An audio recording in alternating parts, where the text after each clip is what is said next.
நண்பர்களே வணக்கம். நம்ம இந்த வீடியோ பதிவில் பெரும் மதிப்பிற்குரிய பாரத பிரதமர் நரேந்திர மோடி அவர்கள் 7/8/2020 அன்று தேசிய கல்விக் கொள்கையை பற்றி உரை நிகழ்த்தினார். அந்த உரையினுடைய ஒரு தமிழாக்கத்தை நாம் இந்த வீடியோ பதிவில் பார்க்கலாம். नमस्कार. मंत्रिमंडल में मेरे सहयोगी श्रीमान रमेश पोखरियाल निशंक जी, श्रीमान संजय धोत्रे जी, नेशनल एजुकेशन पॉलिसी राष्ट्रीय शिक्षा नीति में बहुत महत्वपूर्ण भूमिका निभाने वाले देश के जाने माने वैज्ञानिक डॉक्टर कस्तूरी रंगन जी और उनकी टीम, इस सम्मेलन में भाग ले रहे वाइस चांसलर्स, अन्य सभी शिक्षाविद, सभी महानुभाव, आप सभी का बहुत बहुत अभिनंदन. नमस्कार. அமைச்சர் குழுவிலே என்னுடைய ஒத்துழைப்பாளர் Shriman Ramesh Pokhriyal ji, Shriman Sanjay Dhotre ji, national education policy தேசிய கல்விக் கொள்கையில் மிகவும் சிறப்பான முன்னுரையை சீர் செய்து வருகின்ற நாட்டின் நன்கு அறிமுகமான விஞ்ஞானி டாக்டர் கஸ்தூரி ரங்கன் ஜி, மேலும் அவருடைய குழுவினர்கள், இந்த மாநாட்டிலே பங்கேற்றுள்ள துணைவேந்தர்கள், மற்ற அனைத்து கல்வியாளர்கள், அனைத்து சான்றோர்கள், உங்கள் அனைவருக்கும் மிகுந்த வணக்கங்கள். नेशनल एजुकेशन पॉलिसी राष्ट्रीय शिक्षा नीति के संदर्भ में आज का ये इवेंट बहुत ही महत्वपूर्ण है. इस कॉन्क्लेव से भारत के एजुकेशन वर्ल्ड को नेशनल एजुकेशन पॉलिसी राष्ट्रीय शिक्षा नीति के विभिन्न पहलुओं के बारे में विस्तृत जानकारी मिलेगी. जितनी जानकारी और ज्यादा जानकारी ज्यादा स्पष्ट होगी, फिर उतना ही आसान इस राष्ट्रीय शिक्षा नीति का इम्प्लीमेंटेशन भी होगा. நேஷனல் எஜுகேஷன் பாலிசி தேசிய கல்விக் கொள்கையின் இத்தருணத்தில் இன்றைய இந்த நிகழ்வு மிகவும் முக்கியமானது. இந்த நிகழ்வின் வாயிலாக இந்தியாவின் கல்வி உலகத்திற்கு தேசிய கல்விக் கொள்கையின் பல்வேறு அம்சங்களை பற்றி விரிவான தகவல்கள் கிடைக்கும். எந்த அளவிற்கு அதிகமான தகவல்கள் கிடைக்கப் பெறுமோ, மேலும் அது எந்த அளவிற்கு தெளிவானதாக இருக்குமோ, அந்த அளவிற்கு தேசிய கல்விக் கொள்கையை செயல்படுத்துவது எளிதாக இருக்கும். साथियों, 3-4 साल के व्यापक विचार विमर्श के बाद लाखों सुझावों पर लंबे मंथन के बाद राष्ट्रीय शिक्षा नीति को स्वीकृत किया गया है. आज देश भर में इसकी व्यापक चर्चा हो रही है. நண்பர்களே, 3-4 ஆண்டுகள் விரிவான கலந்துரையாடலுக்கு பிறகு, லட்சக்கணக்கான ஆலோசனைகளின் நீண்ட பரிசீலனைக்கு பிறகு தேசிய கல்விக் கொள்கையை ஏற்கப்பட்டுள்ளது. இன்று நாடு முழுவதிலும் இதை பற்றி விரிவான விவாதம் நடைபெற்றுக் கொண்டிருக்கிறது. अलग अलग क्षेत्र के लोग, अलग अलग विचारधाराओं के लोग अपने व्यूज दे रहे हैं, राष्ट्रीय शिक्षा नीति को रिव्यू कर रहे हैं. ये एक हेल्दी डिबेट है. ये जितनी ज्यादा होगी उतना ही लाभ देश की शिक्षा व्यवस्था को मिलेगा. பல்வேறு துறையை சேர்ந்தவர்கள், பல்வேறு சிந்தனையாளர்கள் தன்னுடைய கருத்துக்களை கொடுத்து கொண்டிருக்கிறார்கள். தேசிய கல்விக் கொள்கையை மதிப்பாய்வு செய்து கொண்டிருக்கிறார்கள். இது ஒரு ஆரோக்கியமான விவாதம். எந்த அளவிற்கு இது நடைபெறுமோ அந்த அளவிற்கு நாட்டின் கல்வி முறைக்கு பயனுள்ளதாக இருக்கும். ये भी खुशी की बात है कि राष्ट्रीय शिक्षा नीति आने के बाद देश के किसी भी क्षेत्र से, किसी भी वर्ग से ये बात नहीं उठी कि इसमें किसी तरह का बायस है या किसी एक तरफा कोई झुकाव है. ये एक इंडिकेटर भी है कि लोग बरसों से चली आ रही एजुकेशन सिस्टम में जो बदलाव चाहते थे वो उन्हें देखने को मिले हैं. இதுவும் மகிழ்ச்சிக்குரிய விஷயம் என்னவென்றால் தேசிய கல்விக் கொள்கை வந்த பிறகு நாட்டின் எந்த ஒரு மாநிலத்திலிருந்தும் எந்த ஒரு பிரிவினரிடமிருந்தும் இதில் எவ்வித சார்போ அல்லது ஒருதலை பட்சமாகவோ சாய்ந்துள்ளது என்று எந்த விஷயமும் எழவில்லை. இது மக்கள் பல ஆண்டுகளாக நடந்து வரும் கல்வி முறையில் மாற்றத்தை விரும்புகிறார்கள் என்பதை சுட்டிக்காட்டுகிறது. वैसे कुछ लोगों के मन में ये सवाल आना बहुत स्वाभाविक है कि इतना बड़ा रिफॉर्म कागज पर तो कर दिया, लेकिन इसे जमीन पर कैसे उतारा जाएगा. यानी अब सबकी निगाहें इसके इम्प्लीमेंटेशन की तरफ है. इस चैलेंज को देखते हुए व्यवस्थाओं को बनाने में जहां कहीं कुछ सुधार की आवश्यकता है वो हमें सबको मिलकर के करना है और करना ही है. சில மக்களின் மனதில் இவ்வாறான இந்த கேள்வி எழுவது இயல்பானதுதான். என்னவெனில், இவ்வளவு பெரிய சீர்திருத்தத்தை காகிதத்தில் செய்துவிட்டோம், ஆனால் இதை எவ்வாறு செயல்படுத்துவது என்று. அதாவது உங்கள் அனைவரின் கண்ணோட்டமும் இதை செயல்படுத்துவதில் இருக்கிறது. இந்த நடைமுறையை உருவாக்குவதில் எங்கே சீர்திருத்தம் தேவையோ அவைகளை நாம் அனைவரும் இணைந்துதான் செய்ய வேண்டும், செய்துதான் ஆக வேண்டும். आप सभी राष्ट्रीय शिक्षा नीति के इम्प्लीमेंटेशन में और उस काम में सीधे तौर पर जुड़े हैं और इसलिए आप सबकी भूमिका बहुत ज्यादा है, बहुत अहम है.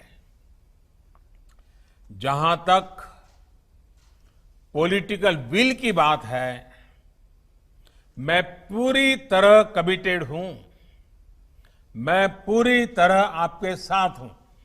நீங்கள் அனைவரும் தேசிய கல்விக் கொள்கையை செயல்படுத்துவதில் மேலும் அந்த பணியில் நேரடியாக இணைந்து உள்ளீர்கள்.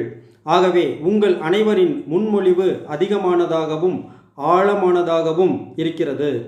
இதில் அரசு சார்பாக எழும் விஷயங்களில் நான் முழுமையாக ஈடுபடுகிறேன், மேலும் உங்களுடன் இருக்கிறேன். साथियों, हर देश अपनी शिक्षा व्यवस्था को अपनी नेशनल वैल्यूज के साथ जोड़ते हुए अपने नेशनल गोल्स के अनुसार रिफॉर्म्स करते हुए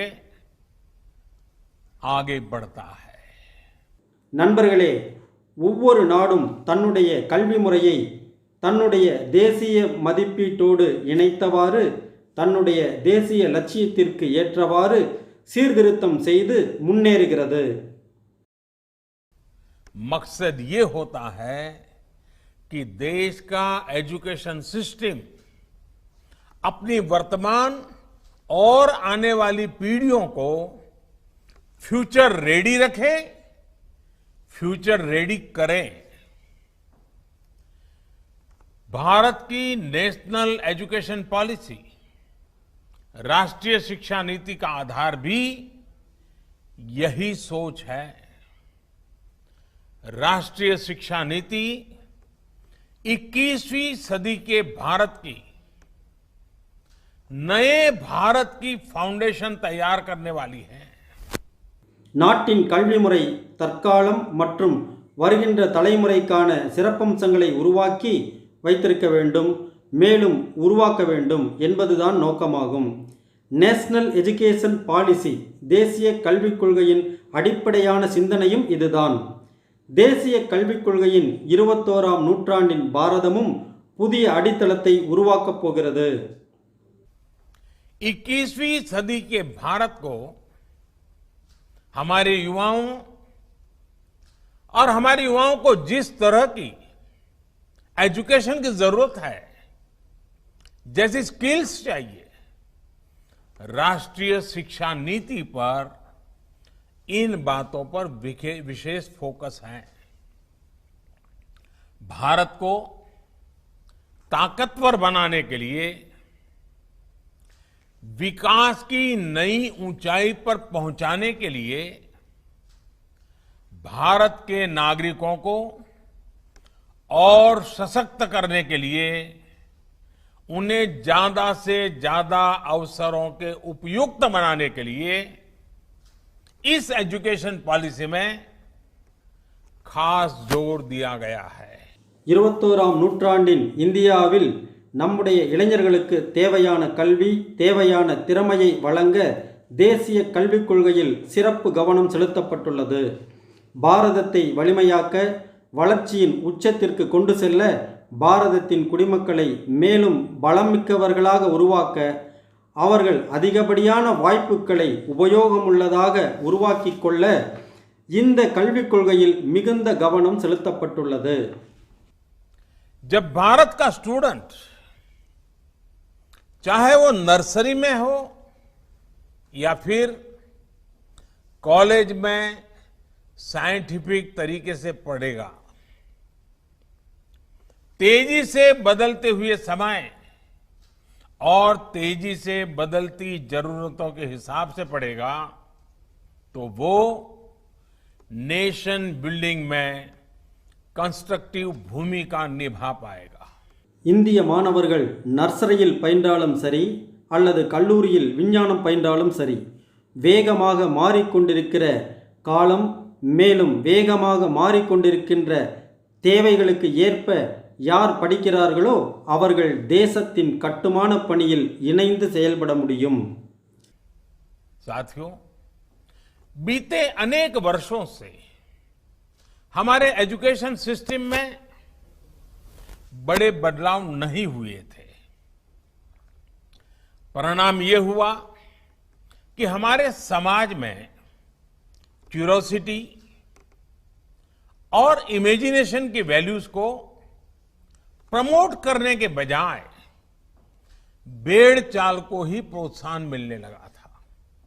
நண்பர்களே, கடந்த அநேக வருடங்களாக நம்முடைய கல்வி முறையில் பெரிய மாற்றம் ஏற்படவில்லை.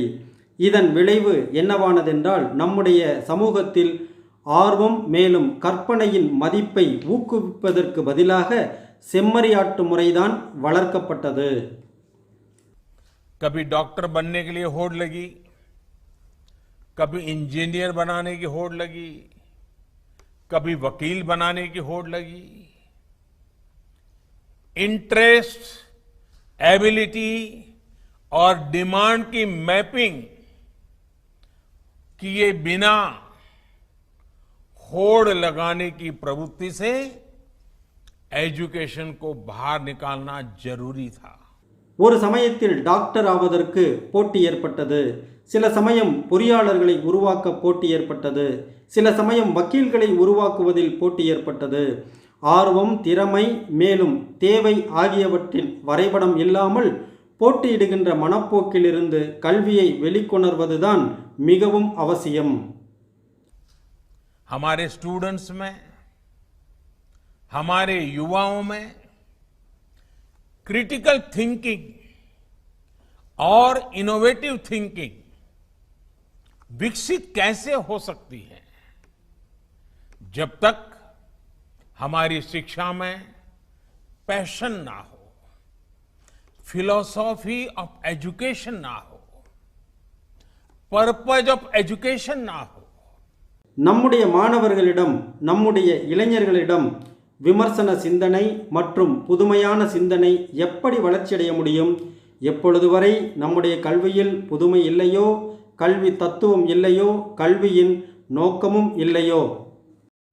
साथियों, आज गुरुवर रविंद्रनाथ ठाकुर की पुण्यतिथि भी है। वो कहते थे, उच्चतम शिक्षा वो है जो हमें सिर्फ जानकारी नहीं देती, बल्कि हमारे जीवन को समस्त अस्तित्व के साथ सद्भाव में लाती है। நண்பர்களே, இன்று குருவர் ரவீந்திரநாத் தாகூரின் நினைவு ஆண்டு விழாவும் ஆகும்.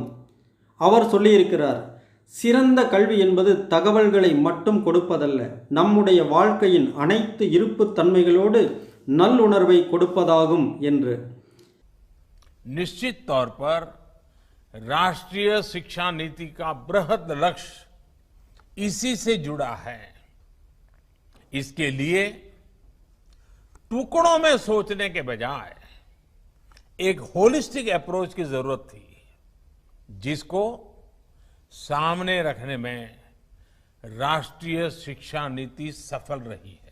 நிச்சயமாக தேசிய கல்விக் கொள்கையில் பெரிய குறிக்கோள் இதனுடன் இணைக்கப்பட்டுள்ளது. இதற்காக துண்டுகளாக சிந்திப்பதற்கு பதிலாக ஒரு முழுமையான அணுகுமுறை தேவைப்பட்டது. இதை முன்வைப்பதில் தேசிய கல்விக் கொள்கை வெற்றி பெற்றது. आज जब राष्ट्रीय शिक्षा नीति मूर्त रूप ले चुकी है, तो मैं उस समय और सवालों की भी चर्चा आपसे करना चाहता हूं, जो हमारे सामने शुरुआती दिनों में आए थे। उस समय जो दो सबसे बड़े सवाल थे, वो यही थे कि क्या हमारी शिक्षा व्यवस्था हमारे युवाओं को क्रिएटिव, क्यूरियोसिटी और कमिटमेंट ड्रिवन लाइफ के लिए मोटिवेट करती है? आप लोग इस क्षेत्र में इतने वर्षों से हैं, आपने अपना जीवन शिक्षा के लिए खपा दिया है, समर्पित किया है। आप लोग इसका जवाब बेहतर जानते हैं। நண்பர்களே, இன்று தேசிய கல்விக் கொள்கையின் வடிவமைப்பு உருவாகியுள்ளதோ, இத்தருணத்தில் சில கேள்விகளை பற்றி உங்களுடன் விவாதிக்க விரும்புகிறேன். இந்த கேள்விகள் எனக்கு ஆரம்ப நாட்களில் ஏற்பட்டது. அப்பொழுது எல்லாவற்றையும் விட மிகப்பெரிய ஒரு கேள்வி இதுவாகத்தான் இருந்தது. என்னவெனில், நம்முடைய கல்வி முறை இளைஞர்களை படைப்பு திறன், ஆர்வம் மற்றும் அர்ப்பணிப்பு உள்ள வாழ்க்கைக்கு ஊக்குவிக்கிறதா? நீங்கள் இந்த துறையில் இத்துணை ஆண்டு காலமாக இருக்கிறீர்கள். இதற்கான பதிலை நீங்கள் நன்கு அறிவீர்கள். साथियों, हमारे सामने दूसरा सवाल था कि क्या हमारी शिक्षा व्यवस्था हमारे युवाओं को एम्पावर करती है, देश में एक एम्पावर्ड सोसाइटी के निर्माण में मदद करती है? आप सब इन सवालों से भी परिचित हैं और जवाबों से भी भली भांति परिचित है। साथियों, आज मुझे संतोष है कि भारत की नेशनल एजुकेशन पॉलिसी, राष्ट्रीय शिक्षा नीति को बनाते समय इन सवालों पर गंभीरता से काम किया गया। நண்பர்களே, எனக்கு முன்னால் இரண்டாவது கேள்வி என்னவென்றால், நம்முடைய கல்வி முறை நம் இளைஞர்களுக்கு அதிகாரம் அளிக்கிறதா? நாட்டில் அதிகாரம் பெற்ற சமூகத்தை உருவாக்க உதவுகிறதா? நீங்கள் இந்த கேள்வியை பற்றியும் அறிந்துள்ளீர்கள். மேலும் இதற்கான பதிலையும் நன்கு அறிவீர்கள். நண்பர்களே, நேஷனல் எஜுகேஷன் பாலிசி, தேசிய கல்விக் கொள்கையை உருவாக்கும் போது இந்த கேள்விகள் பற்றி ஆழமாக சிந்திக்கப்பட்டதை அறிந்து நான் மகிழ்ச்சி அடைகிறேன். साथियों, बदलते समय के साथ एक नई विश्व व्यवस्था, एक नए रंग रूप और व्यवस्थाओं में बदलाव, एक नई विश्व व्यवस्था खड़ी हो रही है।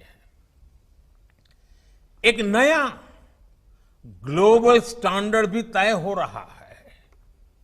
इसके हिसाब से भारत का एजुकेशन सिस्टम खुद में बदलाव करे, ये भी किया जाना बहुत जरूरी था। நண்பர்களே, மாறிக்கொண்டிருக்கிற கால மாற்றத்துடன் ஒரு புதிய உலக ஒழுங்குமுறையை புதிய வடிவம் கொடுத்து மாறி அமைக்கப்பட்டுள்ளது. ஒரு புதிய உலக தரமும் தயாராகி கொண்டிருக்கிறது. இதன்படி இந்தியாவின் கல்வி முறை தன்னிடத்திலும் மாற்றத்தை கொண்டு வர வேண்டும். இதையும் செய்யப்படுவது மிகவும் அவசியம். स्कूल करिकुलम के 10+2 स्ट्रक्चर से आगे बढ़कर अब 5+3+3+4 करिकुलम का स्ट्रक्चर देना इसी दिशा में एक कदम है। हमें अपने स्टूडेंट्स को ग्लोबल सिटीजन भी बनाना है और इसका भी ध्यान रखना है कि वे ग्लोबल सिटीजन तो बने, लेकिन साथ साथ अपनी जड़ों से भी जुड़े रहें। இப்போது பள்ளி பாடத்திட்டத்தின் 10+2 கட்டமைப்பை தாண்டி 5+3+3+4 கட்டமைப்பை கொடுப்பது இந்த திசையின் ஒரு படியாகும். நாம் நம்முடைய மாணவர்களை உலகளாவிய குடிமகனாக ஆக்க வேண்டும். ஆனால் இதையும் கவனித்துக் கொள்ள வேண்டும். என்னவென்றால், உலக குடிமகனாக ஆகும் அதே தருவாயில் அவர்கள் தன்னுடைய வேர்களுடன் இணைந்திருக்க வேண்டும். जड़ से लेकर के जग तक, मनुष्य से मानवता तक, अतीत से आधुनिकता तक सभी बिंदुओं का समावेश करते हुए इस राष्ट्रीय शिक्षा नीति का स्वरूप तय किया गया है. ஜடப்பொருளிலிருந்து உலகம் வரை, மனிதனிலிருந்து மனித தன்மை வரை, கடந்த காலத்திலிருந்து தற்காலம் வரை அனைத்து அம்சங்களையும் உள்ளடக்கி இந்த தேசிய கல்விக் கொள்கை உருவாக்கப்பட்டுள்ளது. நண்பர்களே, இந்த வீடியோவின் தொடர்ச்சியை அடுத்த பதிவில் பார்க்கலாம். நன்றி.